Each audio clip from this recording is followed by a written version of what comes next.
Monday morning here for me in Japan, and I am headed back home, waiting for the Uber to come right now.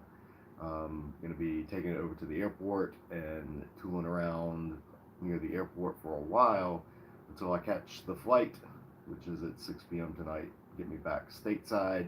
Through the magic of time zones, I will get back the same day that I leave, Monday, even though the flight's insanely long. So it's all of that time zone magic that I barely comprehend. Anyway, um, I'm looking forward to being back. This trip has been phenomenal. For those who don't know, I came and visited Japan.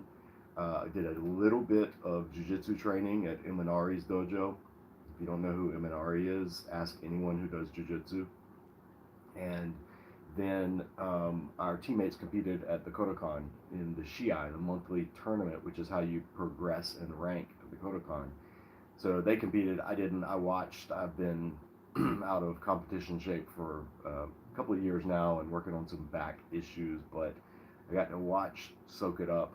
It was cool. It was cool just being a lowly white belt around the Kodokan instead of running a class or teaching like I usually do when I'm back in Charlotte. But anyway, the trip was amazing. Got to go visit a weekly Bible study that's led by a Christian here who's been doing it for almost 30 years, and it's a lot like the Ruth's Chris Bible study that I used to lead before DiscipleDojo, before COVID turned DiscipleDojo into an online teaching ministry. And then last night, my friend Kimiko took me to Tokyo Baptist Church and went to the service there. And then afterwards, we walked over to the grocery store, grabbed some ready-to-eat bento box, and went back to the church and just hung out in the downstairs fellowship hall area with a bunch of people. And that was that's the best thing. I'm going to be talking about this more probably. Churches need to eat together more. We've lost that. We've turned communion into a cracker and a sip of juice. That's not communion. That's not what was intended. That's not breaking bread. Dipping a cracker in juice is not breaking bread. Breaking bread is sitting down and sharing a meal with someone, talking face to face or side by side, getting to know them, sharing life. That's communion. And Jesus being in our midst as we do that. So, if anything, this trip has solidified that I've been feeling for the past few years to the nth degree. Like, all of the best times here have been sitting around sharing a meal with people. We got to get that back, church. We got to get that back. So anyway, that may be a little mini soapbox that I'm on from now on, but it's nothing new. I've just been more convicted of it since I've been here. It's also cool being in a culture that is statistically probably between 1% and 2% Christian.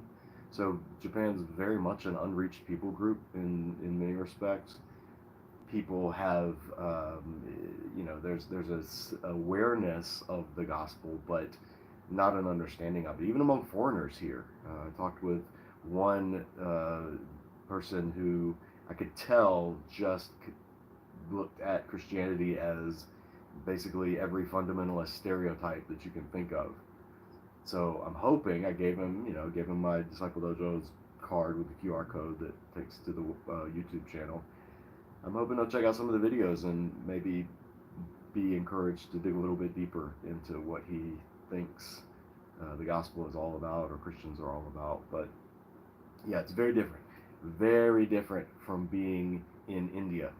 When I've been to India many times, another Asian country, another Asian context, and this is night and day different in literally every respect. And so it's cool to be in a completely brand new culture, but also a culture that I have somewhat been immersed in for all my life. I mean, since I was a little kid, starting Japanese martial arts, karate, and Okinawan styles of karate, doing that pretty much all my life, always having a deep love for the movies of Akira Kurosawa, Hayao Miyazaki. So being in a grocery store here and they're playing Totoro on the big screen was just awesome. Like, while you're shopping, I'm like, oh, they're playing one of my favorite movies ever. You wouldn't see that. But it's kind of like, if you go into a department store in America and they're playing something from Disney in the background. There's that kind of thing. Very cool.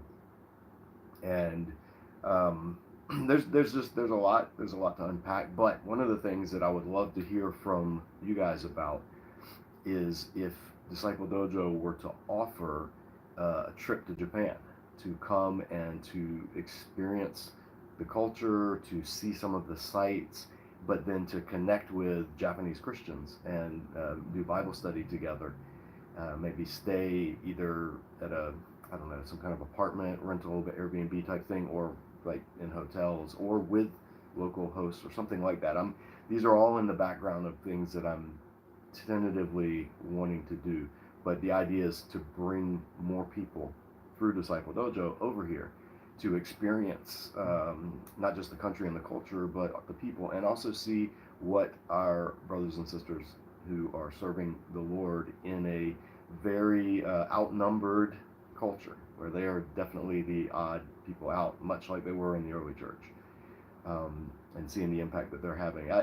Let me know. Let me know in the comments if that's something that you would seriously be interested in. I mean, it'd be in the realm of, I don't want to ballpark, like a $4,000 to $5,000 trip,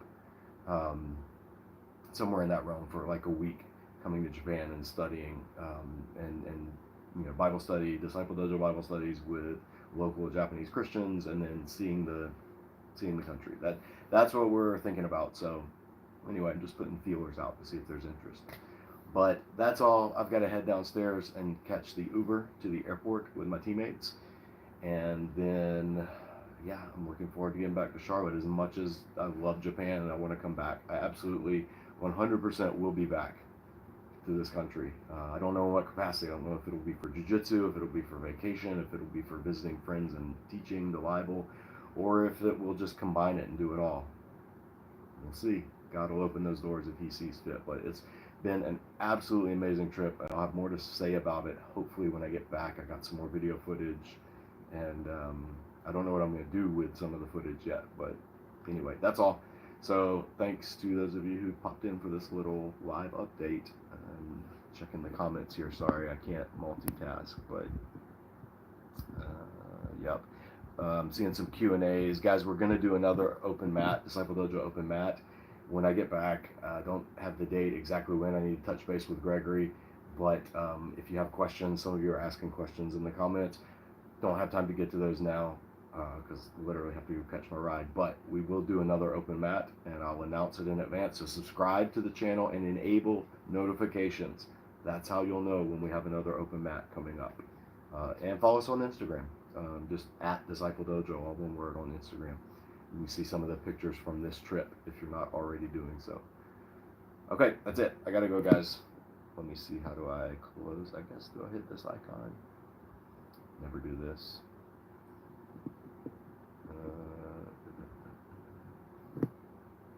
Done.